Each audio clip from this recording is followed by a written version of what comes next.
తుంగతుర్తిలో ఓ ప్రజాప్రతినిధి liquor syndicate ను target చేశాడు. వారి నుంచి డబ్బులు డిమాండ్ చేశారు. లిక్కర్ సిండికేట్ నిర్వాహకుల నుంచి మామూళ్ల కోసం తన ఇంటికే పిలిపించుకున్నాడు. వారికి మామూళ్లు ఇవ్వాలని వార్నింగ్ ఇచ్చాడు. ఎన్నికల్లో కోట్లు ఖర్చు పెట్టామని రికవరీ కావాలంటూ వసూళ్ల దందాకు తెరలిపాడు. తన మాట వినని వాళ్ల సంగతి తేల్చుతానంటూ వార్నింగ్ ఇచ్చాడు.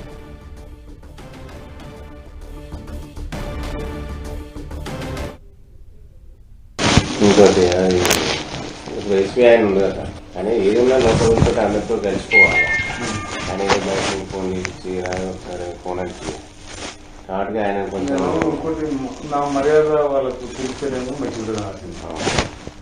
నాతో మర్యాద తీసుకోకపోతే వాళ్ళు బేమర్యాద అవుతుంది.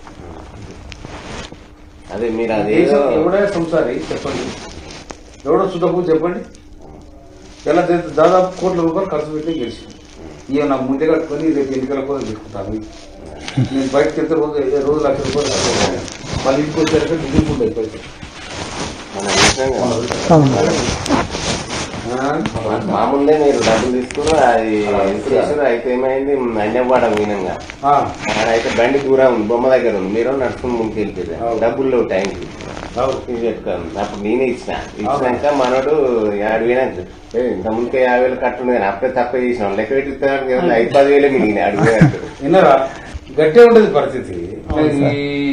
ఇట్లా ఈ చిల్లర చిల్లర వచ్చి ఈ బర్కది కూడా ఉంటాయి. నాకు బర్కది ఏదైనా పుల్లి కొట్టాలి, పుల్లి కొడితే అది మనకు రేపు వస్తుంది. కానీ ఇవన్నీ మనకి చిల్లర కలిసి నా మెయింటెనెన్సే.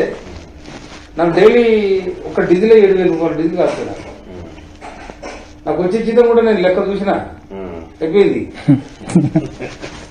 ఎవడు ఉండడు. నేను మొన్న 50,000 కట్ట తీసుకొని పోయినా, ఇంటికి వచ్చారు 5,000 లేవు. నా ఆఖరి 2,000 నా జైలు వెళ్తే గడపచ్చి 2,000 డీజిల్ అంటే మా పిఏ దగ్గర నాకు అకౌంట్ ఉన్నాయి సార్, నేను కొట్టిస్తాను కుట్టిరా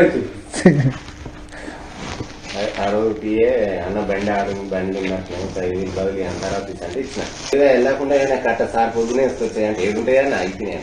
ఎస్పీఐ ఆయన ఏ విషయంలో కూడా మాకు సహకరిస్తలేదు సార్. సహకరించకపోతే ఆయనకు మనం కూడా సహకరించగానే తర్వాత సంగతి చూడాలి. కొంచెం మీరు అటు కన్ను పెట్టాలి. ఇంకోటి ఆ బెల్ట్ షాపులు ఉన్నాయి కదా, ఆయన ఏ రేటు ఉన్నాయో ఆ బెల్ట్ షాప్ రేటు అది చూసి సిఐ గారు చెప్తే ఇక అది ఒక గంట కనిపెడితే మేము అట్లనే కొంచెం సేఫ్ అవుతాం. తప్పకుండా ఏ విషయంలో మాకు సహకరిస్తలేదు. సిండికేట్ అయ్యామంటే కాలే మాకు ఇది ఇవ్వాలి అట్లా ఇవ్వాలి. బయట వాళ్ళకి ఎట్లిస్తారమ్మా అంటే మేనేజ్మెంట్ లోకల్ చూసుకోవాలి. నాకు ఇవ్వాలంటే బయట వాళ్ళకి ఇస్తాం. మనం ఏం చేస్తాం? ఏ రకంగా చెప్పినా కానీ మేము కావట్లేదండి. సరే ఇవన్నీ మనకు కొత్త వచ్చినాయి షాపులు, అనుభవం లేదు కదా. ఏ గారు జర కనిపెట్టంటే సరిపోతుంది. బిల్డప్ ఇచ్చారనుకో పాటల ముందు మేము